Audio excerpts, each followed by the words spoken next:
Hey there, everybody, how we all doing? Looks like Apex Legends has finally been updated yet again by Respawn. We have patch 1.1.1 bringing in some very noticeable changes to a few legends in the game as well as a few weapons. So I'm not going to read the notes for you word by word, but we're going to break down just what these changes mean for you, how you should change your gameplay, and let's give some first impressions. So, starting off with the legends, of course.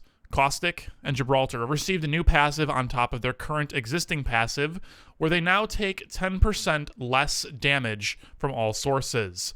Caustic has been changed as well, so his gas damage per tick was increased from 1 to 4. Now, I haven't had time to actually play this patch too much yet, at least not Caustic. I played a little bit of Gibraltar, but no Caustic yet. So I don't know if this is changing Caustic's functionality from gas ticks going from 1 to 2 to 3 to 4, where it's just going to be straight 4 across, or if it just starts at 4 now and then it goes 4, 5, 6, or if it's I don't know how this is actually going to work. We'll find out tonight on stream, but this change was made. And I do think that no matter which way they go about it, whether it's 444 or 456 or whatever for each subsequent tick, I think it's probably good that it starts off at 4, because as it was before, the damage of Caustic's traps was just pretty pointless, right? If you have Octane, who all the time is constantly dealing 10% health damage to himself, which is 10 HP, over and over, even in the middle of fights, and not really caring about it, why would you care about walking through Caustic gas? At least for the purposes of your health-taking damage. It doesn't really do anything. So, increasing the number of damage per tick means that suddenly Caustic's gas is a lot more deadly without just instantly killing people. It's going to make you think twice about pushing through it, but it's not so strong where it is just a fool's errand to do it. You still can push through it. You're going to take, maybe 16, 20 health points of damage to push through, but it may be worth it in the end. So you can still make plays around it. It's just it's a better game on both sides, either for the Caustic player just to get some damage in, and for the person playing against Caustic, where it's just there is actually some punishment for doing this now. So could be really cool to see that. Your ultimate throw distance for Caustic also went up by a bit, which is pretty interesting, actually. I did not expect them to ever do this. One of the main limiting factors for Caustic's ultimate, which is one of the better ones in the game, I think, was the throw range, actually. So the fact that you can go quite a bit further now. Caustic can do some potentially very interesting things that he may not have been able to do otherwise. So it's hard to quantify and give specific examples, but this is one of those things where if you're a Caustic player and you're familiar with how far that gas goes, it always feels just a little short of where you might want it to get it behind an enemy team and block them in, prevent them from running away from an engagement or something like that. Caustic should be a little bit better at forcing engagements now, and then instead of having someone like flank a team to get behind them and hold them in place, you can now just throw your ult behind them and keep them in place, and seems like it could be pretty good. As for Gibraltar, the big change for him, apart from that fortified passive perk, which he and Caustic both got, is that gun shield has been buffed from 50 HP to 75 HP. In the few games that I played with Gibraltar so far, it has felt noticeable. I have felt that this increase in health for the gun shield has saved my life. It has enabled me to take fights alongside the fortified perk. It just makes me feel so much tankier and so much better playing Gibraltar. Now, granted, the players that I killed, and I'm going to go ahead and show just a clip here of me actually doing this with the new Gibraltar, the new shields. You can see me actually use this to the best of my ability in a quick little gameplay session here.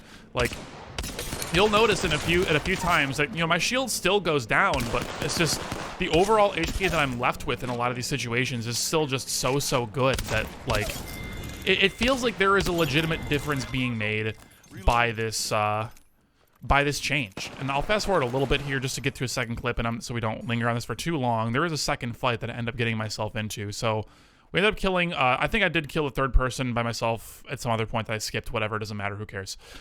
This is the little bit tougher fight that gets started over here. So I'm able to push down on a a chappie down here, the Pathfinder. They'll just push him so hard with the shield. That shield absorbs so much damage for me. That's 75 HP from that shield minus another 50 that my shields took. So I took 125 damage. I'm still sitting at 150. I'm still very healthy. And now I know I have a Wraith pushing up on me here. I'm able to rip her with that Arc Star, and I can, again, just keep this push going. I have the second gun shield up with another 75 HP. that I've taken, yet I'm still left with another 75, so, like, I still have a good chunk of health left, sitting at about 50 now. Just being very slow and patient, waiting on the shield to come up. Now I have enough to push yet a third time. That shield almost breaks. That went down to, how much did that go down to in that last fight? Let's see if I can see. Yep, a little too slow there. So I'm sitting at, if you see this little tiny bar in the bottom left, I'm sitting at like way under 10 HP for that. So this shield in this fight took roughly 220 points of damage for me on top of all the other health that I already had. This is just in one engagement, right? Fights oftentimes take 10, 20, 30, 40 seconds. You're going to get this shield back over and over and over on top of whatever healing you may do. Like, that was just so much extra health that I had. And that's not even considering the fact that I'm taking 10% less damage overall just because I'm playing as Gibraltar now. Like, can you imagine just 24 hours ago trying to play as Gibraltar and 1v3 two teams and win? Like, I mean, sure, you can say that maybe those weren't the best players, or maybe, you know, you can throw a lot of ifs, ands, or buts at the situation, but man, like, with an alternator and an Eva, I was able to take down two teams pretty much for the most part by myself in in multiple, like, back-to-back 1v1 engagements, right? Like, sure, good players or top-tier players may not let you do that, but the vast majority of people aren't, like, top-tier players that are going to prevent that from happening. Like, if you're good, you can make really cool stuff happen with Gibraltar now. So I think he is much better. It's going to take a lot more time and practice and, you know, weeks of meta evolving to really decide, is Gibraltar better than Dumpster Tier? Is he truly a really good pick now? I'm inclined to say that's likely. I think there is a good chance that he could actually be really good once people practice with him and against him and get used to him and just give the meta time to grow. We'll see what happens, but Gibraltar, I have high hopes. I have high hopes.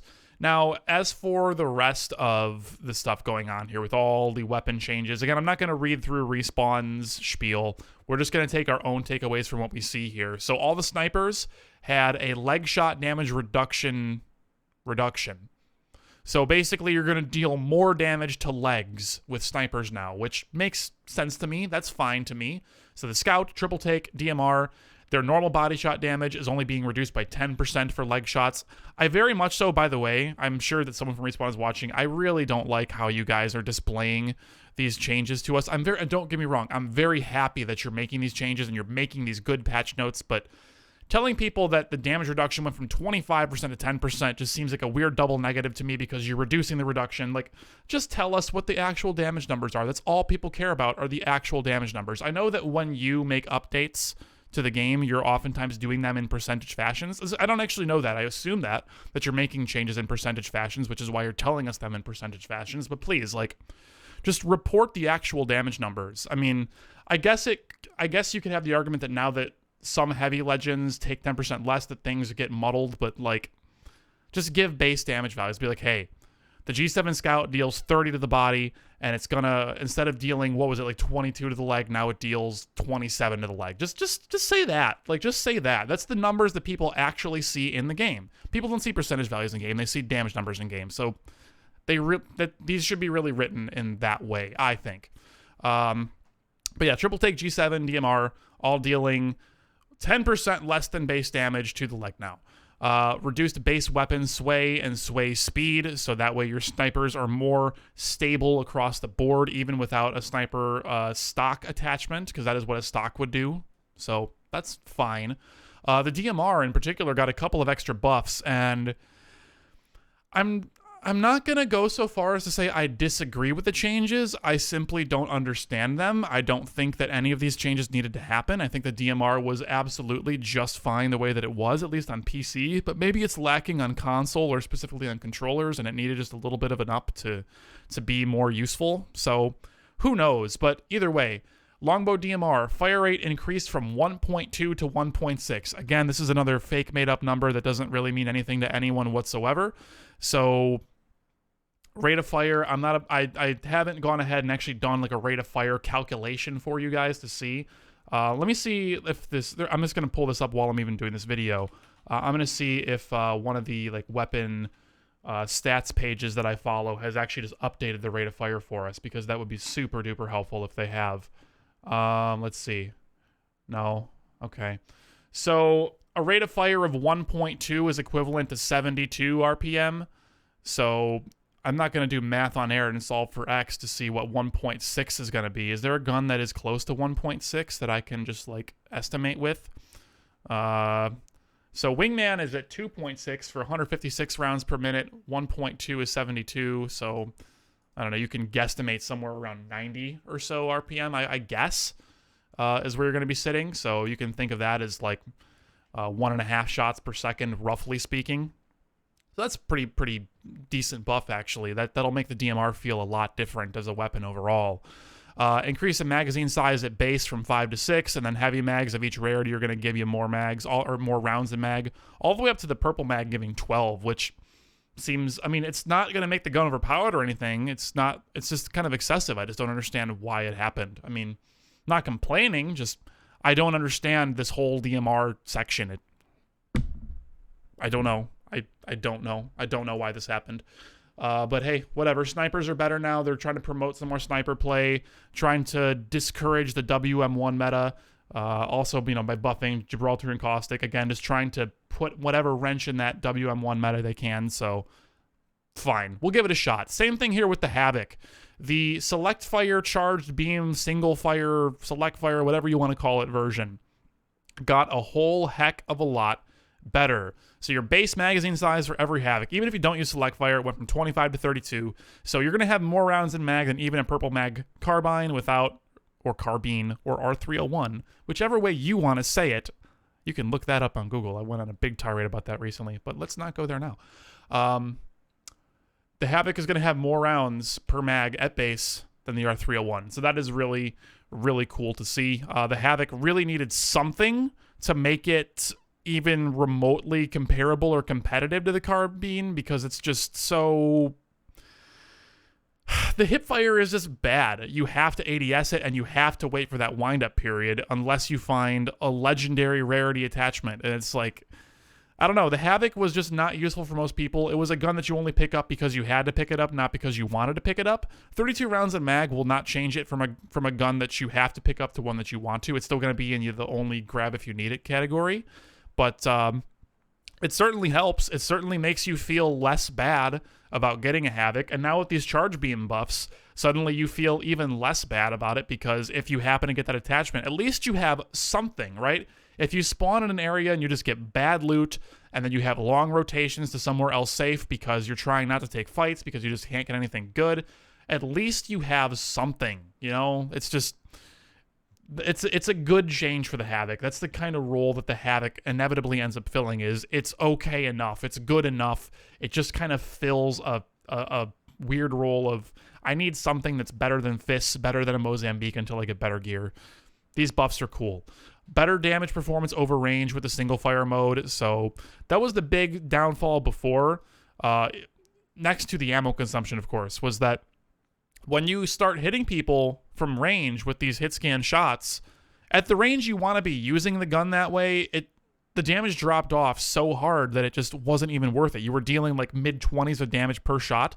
You might as well just spam your Wingman or use a G7 or use literally any other gun and just tap fire it and pray for hits, because at 1 hit per second, give or take, with the charge beam before, dealing like 20 to 30 damage. It's just, it wasn't enough damage to really be any better than simply spamming another gun instead, especially with how loud the Havoc is, with how clearly it gives positions away with that blue beam coming out of it. It's just, the single fire was not powerful enough to be worth taking over something like a sniper or really, frankly, any other gun. I personally liked it, and I thought it was a cool concept and a cool idea, but it just simply turned out to not be strong enough given more time for metas to evolve. And with these changes here, hopefully that'll be enough. I think that the Havoc with Charge Beam is going to be worth your time to try this patch, and I think you really should give it a go. As for the Wingman, reduced the magazine size at base from 6 to 4, and then each level of heavy mags gives 1 to 2 rounds fewer than they did previously. These are all good changes. These are the things that people have been clamoring for like 6 weeks now. So at least 6 weeks, probably more at this point, probably like 2.5 months if I had to guess, like 2 months. I don't even know how long the game's been out, but pretty much since like week 1, people have been asking for this. So I'm happy that Respawn has finally caved and gone ahead and done something like this. The Wingman really needed to be brought down in a pretty big way, so I'm happy to see this specific change coming through.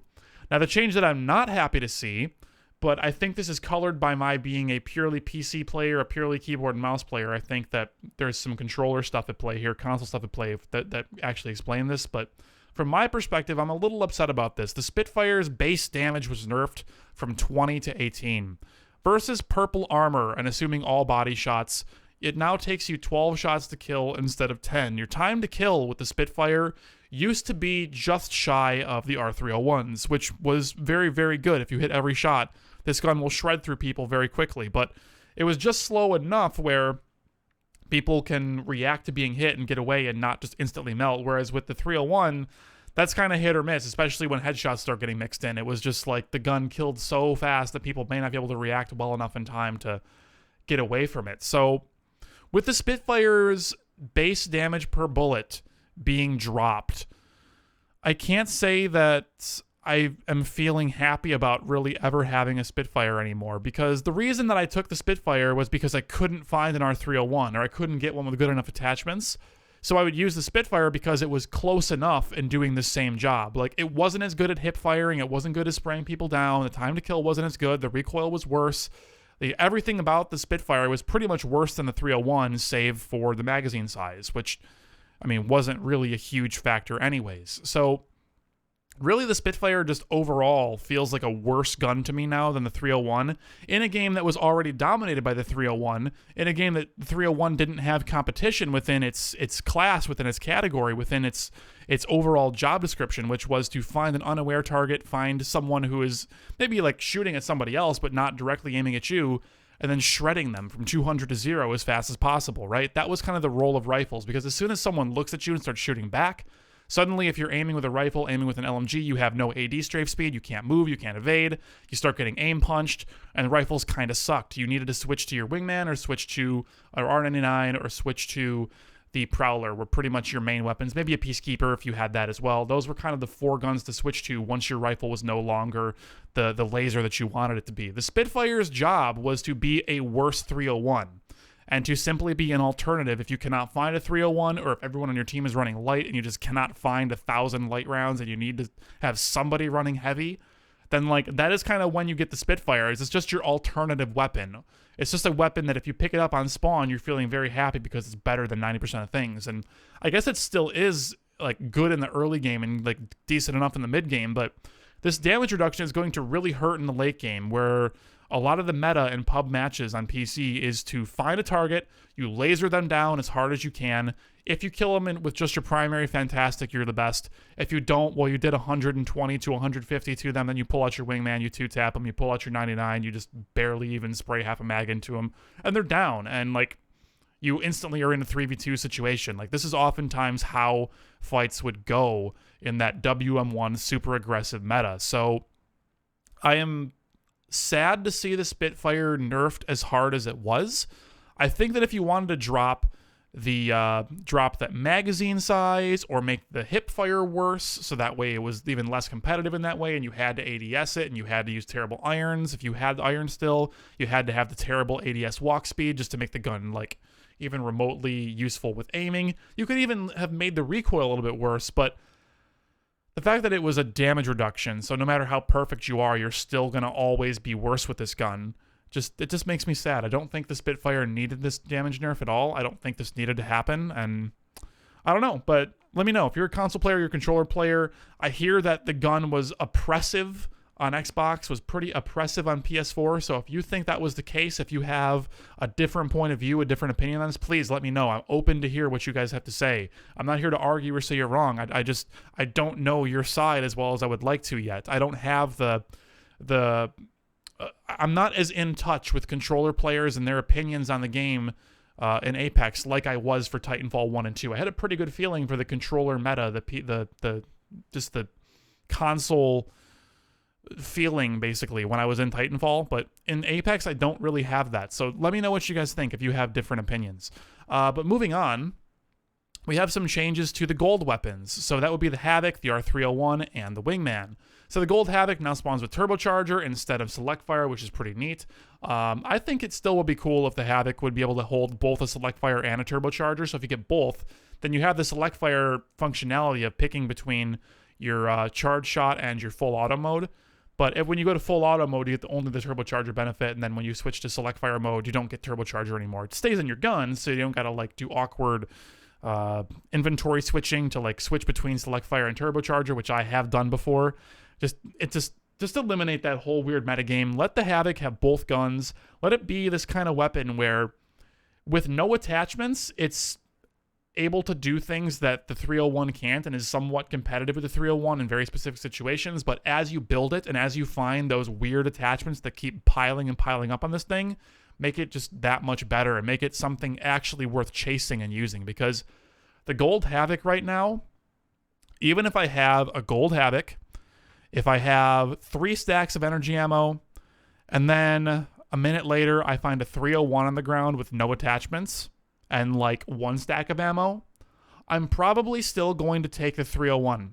I'm probably in most situations still going to take the 301 just because the hip fire is so much better. It enables me to be more versatile in how I play. Just the gold Havoc is going to kind of pigeonhole me in ways that the 301 won't, into like basically with the Havoc I would have to ADS all my targets because the hip fire is just so terrible. So being aggressive with the Havoc would be tough. Whereas with the 301, I can rely on that hip fire for a lot of fights, and when playing a small hitbox, hip fire is king. AD strafing and moving as fast as you can with the smallest hitbox you can is and always will be king in respawn FPS games. So like, I would always take that 301 of the Havoc, even if I had no attachments on the 301, just because the 301 has the potential to be so good. And even if it's sitting with no gear, even against someone with purple armor, I think I'd still rather have it just for that fast shred and then the fast swap speed and everything. It's just, I mean, the Havoc isn't that far behind, but the 301 just has that potential to build into something way better than the Havoc could ever be, even in its golden state. So if the golden Havoc, or any Havoc really, could have both of the attachments on it, like both select fire and turbo, I think it would be in a better place because suddenly it actually has a purpose in existing. There's actually a reason for you to use the Havoc and keep the Havoc and play towards the Havoc, right? And take the Havoc to endgame, because as it is right now, you never want to have a Havoc in endgame. Now, if you do end up with a Havoc and you have turbocharger, you're never really going to be upset about that fact, but if you had your choice between Havoc and 301, I'm sure 99% of players would take the 301 already. So I just wish the Havoc had even more, but 1 and 2x hollow sight on it is cool. Turbocharger on it is cool. I can't complain about any of that. 301 using the 1x2 instead of the 2x4 is probably going to be a big boon for a lot of people. I'm totally fine with it. Personally, I kind of like the 2x4, but I'm kind of weird in that, and, you know, it is what it is. 1x2, totally fine. I think what would be cool, maybe this is something that would never happen, but this is just an idea I had, is what if you could customize gold weapons like before a game would start, and you could say like, okay, like if I find a gold Wingman or a gold 301, I want it to have, you know, this scope on it or whatever. Or for like in the case of a Havoc, you can say, okay, if I find a gold Havoc and I find the first one, not only does my skin get applied to it, but also my loadout gets applied to it. So now I get either a turbocharger or a select fire. I get a 1x2 or a 2x4 or a bruiser, depending on my personal preferences, right? I think that could be really cool, is like give players the opportunity to, if they find a golden weapon, let it be extra special because it is customized to their wants. I think that could be interesting. And yeah, by the way, gold Wingman, digital threat now, so that's pretty cool. That is pretty cool. I think that just about does it for the balance changes. There is also a bonus XP event going on. So for your first win, I think for the next 3 days, you're going to get an instant level on your battle pass if you have one. So that is pretty cool.